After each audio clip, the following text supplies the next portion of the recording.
ยปวดแห้งปวดหลายคักพุ่นน่ะย่างบ่ไหวดอกไปบ่ได้ดอกไปให้จักข้าวนี่ไปหยังโอ้ยจะเสียไปถอดปวดขาแห้งเอายายเอาไปให้จักข้าวเนี่ยที่เฮาเว้ากันไว้มื้อนั้นแหมที่มาจดรายชื่อมื้อนั้นแหมยายจำบ่ได้บ่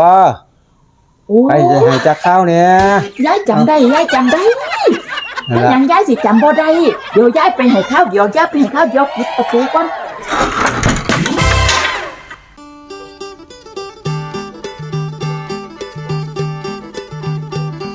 ฮอดมือเรียกตั้งแล้วคือมิดแท้เนา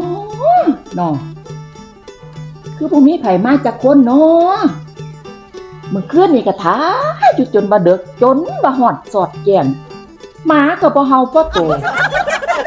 คือแม่นเบียตายเบิดละบุญโอ้ยบ่สมมาเว้ามาว่าปานนั้นว่าซั่นมาโจทย์รายชื่อกูว่าซั่นบ่สมมาเว้ามาคุยใกล้สิฮอดยามเรียกตั้งแล้วนี่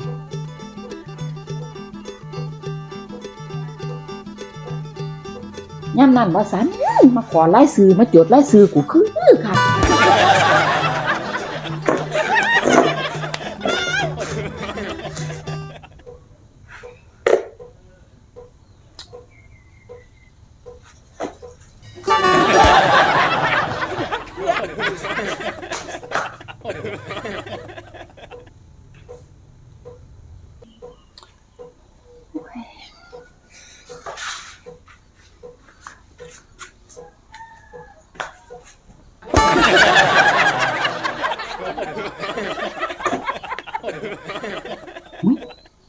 ผู้ใดมาแล้ว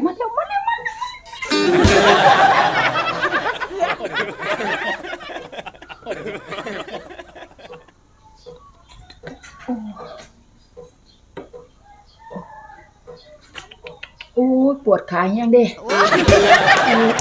ยยังได้บ่น้อหั่นมันปวดขาแต่น้อเขายายไปเรียกสั่งแล้วบ่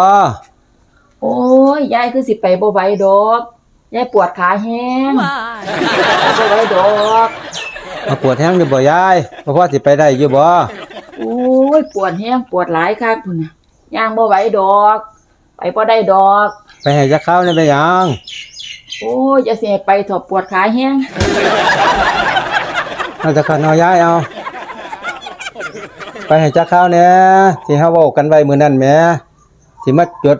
รายชื่อมื้อนั้นแหมยายจำบ่ได้บ่ไปให้จักข้าวเนี่ย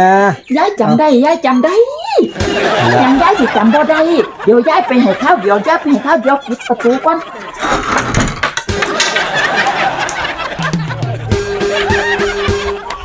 ใครเคยเป็นแบบนี้คอมเมนต์กันมาด้วยนะ